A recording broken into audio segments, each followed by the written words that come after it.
안녕하세요. 생각하고 분석해보는 하나님 말씀의 윤 선생입니다.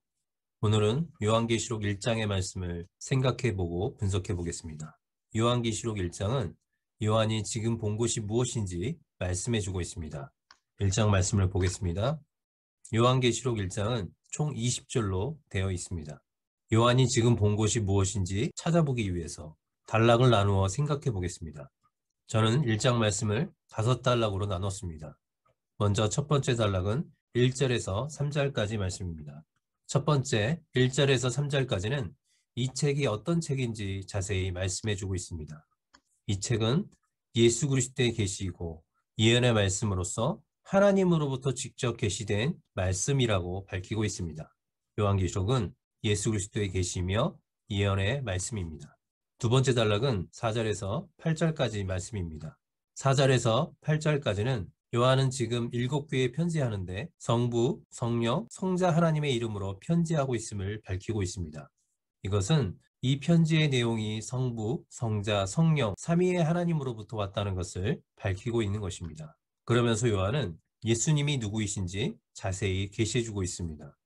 5절에서 충성된 증인으로 죽은 자 가운데서 먼저 나시고 땅의 임금들의 머리가 되신 예수 그리스도, 우리를 사랑하사 그의 피로 우리의 죄에서 우리를 해방하시고 그의 아버지 하나님을 위하여 우리를 나라와 제사장으로 삼아주신 분이라고 말씀합니다. 그리고 8절에서는 예수님이 하나님과 동등하신 성자 하나님 되심을 증거합니다. 세 번째 단락은 9절에서 11절까지 말씀입니다.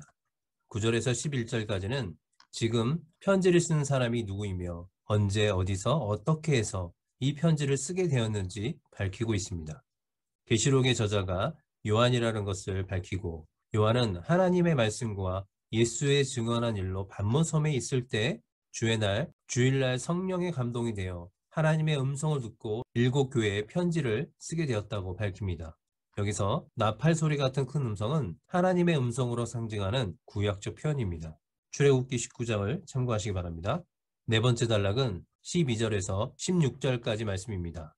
12절에서 16절까지는 요한 자신이 본 예수 그리스도의 모습을 구약적 상징을 통해서 자세히 말씀해주고 있습니다. 요한은 자신에게 말하는 음성을 알아보려고 뒤를 돌아보자 7촛대를 보았고 그 촛대 사이에 인자 같은 이를 보았습니다. 요한이 본 것은 예수 그리스도입니다. 이 모습은 다니엘서 7장 말씀에서 인용된 것으로서 인자 같은 이는 그리스도의 모습입니다. 인자 같은 이가 가슴에 금띠를 띄었다. 이런 묘사도 다니엘서 10장과 연관된 표현입니다. 그리고 촛대는 성막이나 성전에 있던 성물로서 지금 예수님이 그곳에 계신다는 것은 성막, 성전의 주인 되셨다는 것을 구약의 말씀으로 상징해서 표현하는 것입니다. 이런 표현은 예수님께서 구약에서 말씀하신 그 그리스도이시다라는 것을 말씀해주고 있습니다. 다니엘서 7장과 10장 말씀을 참고하시기 바랍니다. 마지막 5번째 단락은 17절에서 20절까지 말씀입니다. 17절에서 20절까지는 지금도 살아계시고 온 세상의 마지막을 주관하시는 예수 그리스도께서 요한에게 명령을 내리십니다.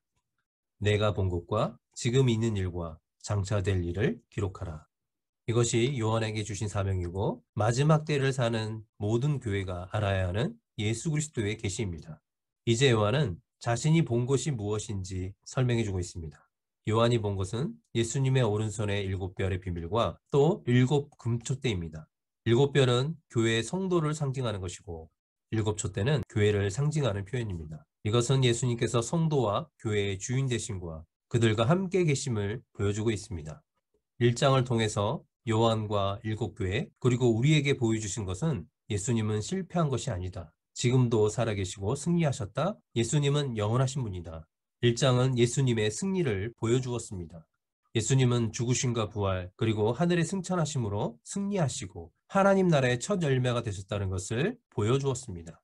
그리고 승리하신 예수님께서 사망과 음부의 열쇠를 가지셨고 그 주권을 행사하시기 위해 장차 오신다는 약속입니다. 당시 핍박을 받고 있는 성도들과 마지막 때를 살고 있는 우리들에게 위로와 힘이 되는 말씀입니다. 지금까지 1장의 말씀을 생각하고 분석해 보았습니다. 다음 시간은 2장과 3장의 말씀입니다.